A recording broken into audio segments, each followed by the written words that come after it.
नमस्कार साथियों, आज हम संज्ञा प्रकरण का अध्ययन करेंगे। संज्ञा, जैसा कि आप संज्ञा सबसे परिचित होंगे।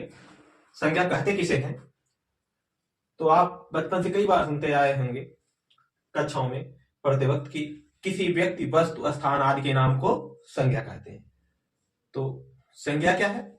किसी व्यक्ति विशेष का नाम हो, स्थान का नाम हो या किसी पदार्थ का नाम हो, इसी को हम संज्ञा कहते हैं। तो क्या हम उसी संज्ञा का यहाँ अध्ययन करेंगे? जी, उसी संज्ञा का अध्ययन करेंगे। पर संज्ञा यहाँ जो है व्याकरण शास्त्र में संज्ञा का जो अध्ययन है वह संक्षेपीकरण के अर्थ में है। किसके अर्थ में है? संक्षेपीकरण के अर्थ में। ठीक, इसका लागू करने के लिए यानी कम करने के लिए अध्ययन हम क्या करेंगे? संज्ञा,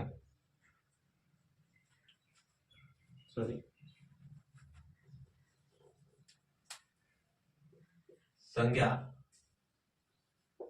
प्रकरण। ठीक, संज्ञा प्रकरण का अध्ययन हम लोग करेंगे आज। अब संज्ञा कहते किसे हैं ये भी जान लीजिए। संज्ञा का अर्थ होता है, पहले जानिए अर्थ। इसका अर्थ क्या है? संज्ञा का अर्थ जो है, संज्ञा का अर्थ है नाम। संज्ञा का अगर अर्थ लिखा जाए तो क्या है? नाम। चाहे वो किसी व्यक्ति का नाम हो या स्थान का नाम हो या जो है किसी पदार्थ का नाम हो, कुछ भी हो सकता है। ठीक, अच्छा, संज्ञा का उपयोग हम करते किस लिए हैं? संज्ञा का उपयोग हम करते हैं लाघव के लिए, यानी जैसे किसी का नाम कुछ बहुत बड़ा हो। ठीक, बहुत बड़ा होने का मतलब, अब जो है मान लीजिए किसी का नाम अखंड प्रताप सिंह हो। ठीक, या तो अब उस व्यक्ति की क्या हुई? संज्ञा हुई। या अब उसको हम किसी दूसरे नाम से भी अगर बुलाना चाहें तो जो है उसका अलग नामकरण कर दें, सोनू, मोनू, सुनील, अनिल, श्याम, राम, कुछ भी। ठीक, ये सब क्या है? संज्ञा है। तो इसी संज्ञा के अंतर्गत हम आज अध्ययन करेंगे वृद्धि संज्ञा क्या। ठीक, पर उससे पूर्व, वृद्धि संज्ञा के अध्ययन से पूर्व हम आज जो है अध्ययन कर लें आगम और आदेश का, आगम, स्थानीय और आदेश का, ताकि आप जो है बाद में जो बातें हम आपको बताएं उसको आसानी से समझ सकें। ठीक, तो पता है संज्ञा जो है आप समझ ही गए होंगे, और अगर नहीं समझे तो एक लाइन कहे तो लिख दीजिए। हाँ, क्यों जी? लिख दें? ठीक है, लिख दे रहे हैं।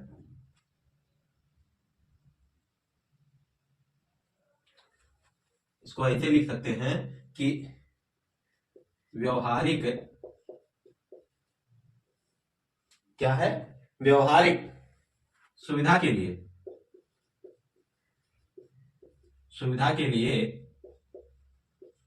व्यवहारिक सुविधा के लिए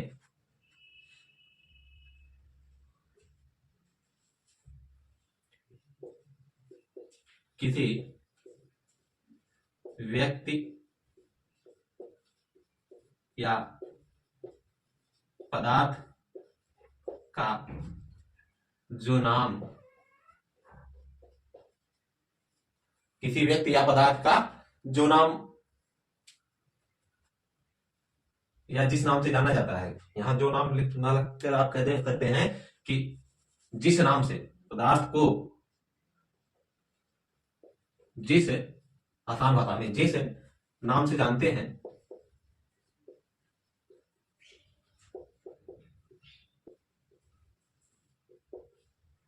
वह संज्ञा है, वह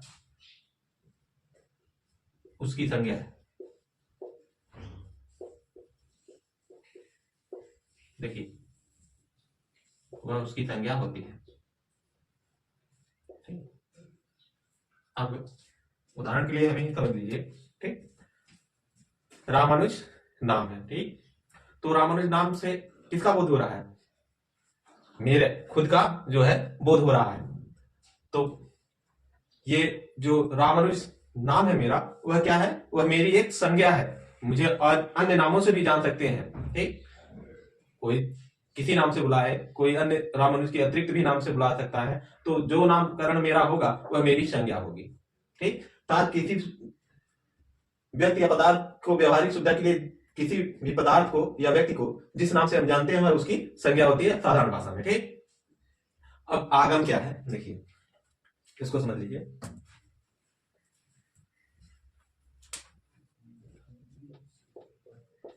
आगम, ठीक। सूत्र है आपका मित्रवद, मित्रवदागम, मित्रवद आगम या मित्रवदागम।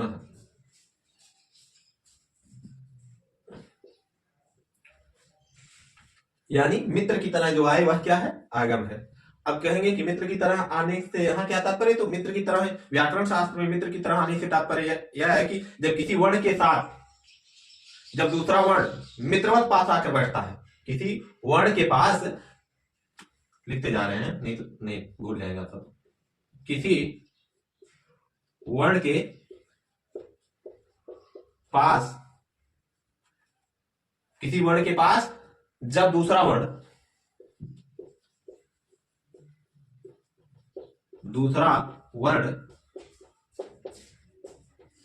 मित्र की तरह,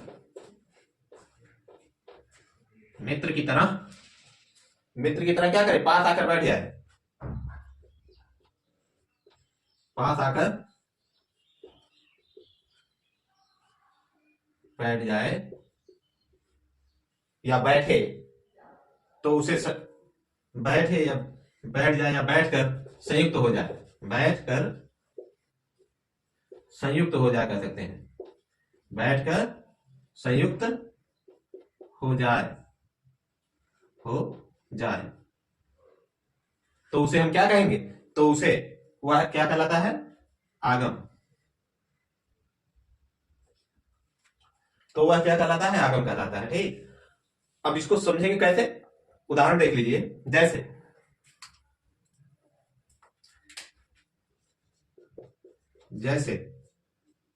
उदाहरण क्या है, देखिए मित्रवद आगम, ठीक, यानी मित्र की तरह। आप उदाहरण लीजिए, वृक्ष, वृक्ष धन छाया, ठीक। वृक्ष एक शब्द है और छाया एक शब्द है, ठीक। इसको जब हम संयुक्त करेंगे, जोड़ेंगे, तो रूप बनता है वृक्ष छाया, वृक्ष छाया, ठीक। अब देखिए यहां क्या है, वृक्ष धन छाया, वृक्ष छाया हो गया। जो यहां चा का आगम हुआ है वह क्या है, यहां चा जो है वह आगम हुआ है, क्योंकि ना तो छा में परिवर्तन हुआ है ना ही कक्षा वाले छा में, ठीक। वृक्ष के छा में ना ही परिवर्तन हुआ है, ना ही छाया के छा में परिवर्तन। तो यहां यह बीच में आकर इस तरीके से बैठ गया कि दोनों में कोई जो है परिवर्तन नहीं हुआ। आगम क्या करता है, जब किसी शब्द वर्ण का आगम होता है तो वह जो वर्ण उपस्थित होते हैं उसमें कोई परिवर्तन नहीं होता है, ठीक। उसमें बीच में आके बैठ जाता है, ठीक। क्योंकि बैठा क्यों, क्योंकि चा छा, भाई इधर चा छा जा झा या, ठीक। तो ये छा है, छा और चा वर्ग का ही है, ठीक। तो भाई कोई भी अपने वर्ग का हो, अपना साथी हो, अपना मित्र हो, तो लोग क्या कहते हैं, अगर जगह नहीं हो थोड़ा सा तब भी जगह बना लेते हैं कि अरे थोड़ा सा उधर हो जाइए, बैठ जाने दीजिए। तो ये अपने वर्ग का होने के कारण आप पास में जो है बैठा लिया, ठीक। तो यहां जो है आगम चा का क्या हुआ है, आगम हुआ है।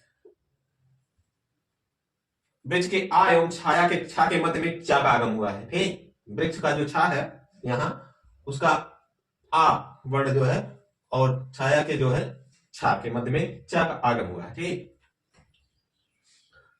अब आदेश क्या है, ध्यान दीजिएगा। आदेश।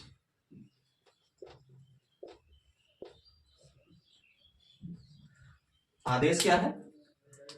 कहा जाता है शत्रुवत आदेश। शत्रुवद आदेश, शत्रुवद आदेश कह सकते हैं, ठीक। शत्रुवदादेश यानी जो शत्रु की तरह आए वह आदेश है। शत्रु की तरह आने से क्या तात्पर्य है, ध्यान दीजिएगा। शत्रु की तरह आने से तात्पर्य यहां यह है कि जब किसी वर्ण को हटाकर कोई दूसरा वर्ण उसके स्थान पर शत्रु की भांति आकर बैठता है तो वह आदेश कहलाता है। देखिए, जब किसी वर्ण को हटाकर कोई वर्ण जब क्या करता है, जब किसी वर्ण को हटाकर कोई वर्ण उसके स्थान पर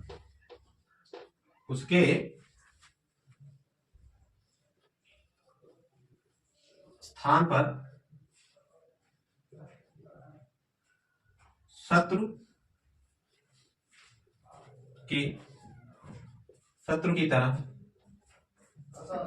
बैठ जाता है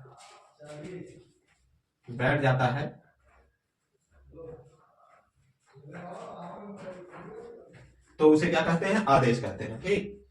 अब उदाहरण देख लीजिए। आदेश जैसे क्या है,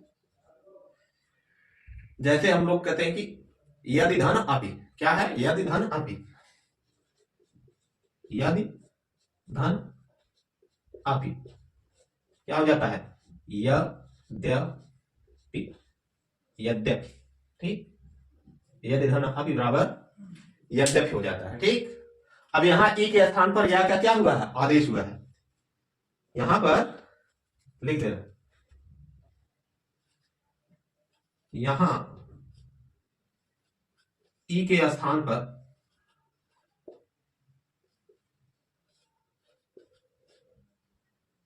या का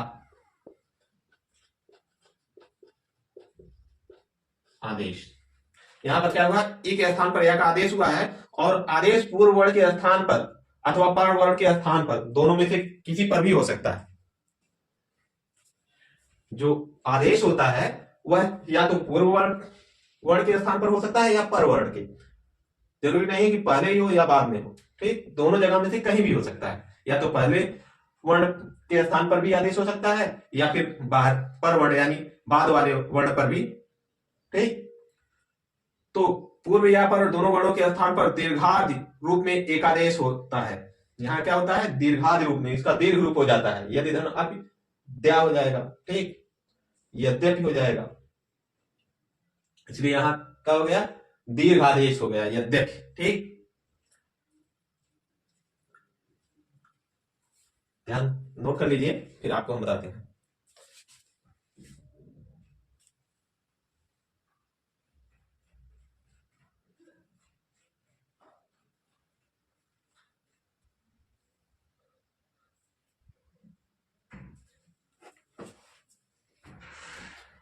आता है कि आप सब समझ गए होंगे। अब हम आगे संज्ञा प्रकरण के अंतर्गत जो है अन्य संज्ञा का अध्ययन करेंगे। तब तक के लिए नमस्कार।